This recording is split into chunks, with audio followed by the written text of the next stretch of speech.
enjoy it. She opened the wine, poured a glass, sipped, and approved. Grabbing her binoculars, she carried the glass out to the terrace to admire the view. The clients made good use of the space, she thought, with a couple of cushy chairs, a rough stone bench, a glass table, and the pots of thriving flowers, the pretty drops of cherry tomatoes, the fragrant herbs, all of which she'd been encouraged to harvest and use. She sat, with Thomas in her lap, sipping wine, stroking his silky fur. I bet they sit out here a lot, having a drink or coffee. They look happy together, and their place has a good feel to it, you can tell. She tickled Thomas under the chin and had his bright green eyes going dreamy. She's going to call and email a lot in the first couple days, so we're going to take some pictures of you, baby, and send them to her so she can see you're just fine. Setting the wine aside, she lifted the binoculars, scanned the buildings. The apartment complex hugged an entire city block, and that offered little glimpses into other lives. Other lives just fascinated her.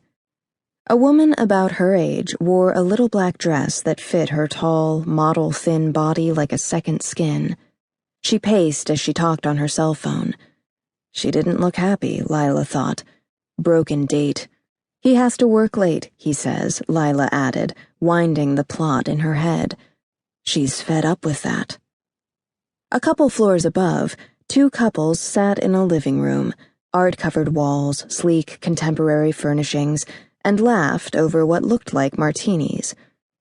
Obviously, they didn't like the summer heat as much as she and Thomas, or they'd have sat outside on their little terrace. Old friends, she decided, who get together often, sometimes take vacations together. Another window opened the world to a little boy rolling around on the floor with a white puppy. The absolute joy of both zinged right through the air and had Lila laughing. He's wanted a puppy forever. Forever being probably a few months at that age, and today his parents surprised him. He'll remember today his whole life, and one day he'll surprise his little boy or girl the same way. Pleased to end on that note, Lila lowered the glasses. Okay, Thomas, we're going to get a couple hours of work in. I know, she continued, setting him down, picking up the half glass of wine. Most people are done with work for the day. They're going out to dinner, meeting friends, or, in the case of the killer blonde in the black dress, bitching about not going out. But the thing is, she waited until he strolled into the apartment ahead of her. I set my own hours. It's one of the perks. She chose a ball, motion activated, from the basket of cat toys in the kitchen closet, gave it a roll across the floor. Thomas immediately pounced, wrestled, batted, chased. If I were a cat, she speculated, I'd go crazy for that too. With Thomas happily occupied, she picked up the remote, ordered music. She made a note of which station played so she could be sure she returned it to their house music before the Kilderbrands came home. She moved away from the jazz to contemporary pop.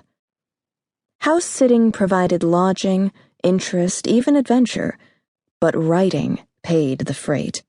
Freelance writing and waiting tables had kept her head just above water her first 2 years in New York. After she'd fallen into house-sitting, initially doing favors for friends and friends of friends, she'd had the real time and opportunity to work on her novel.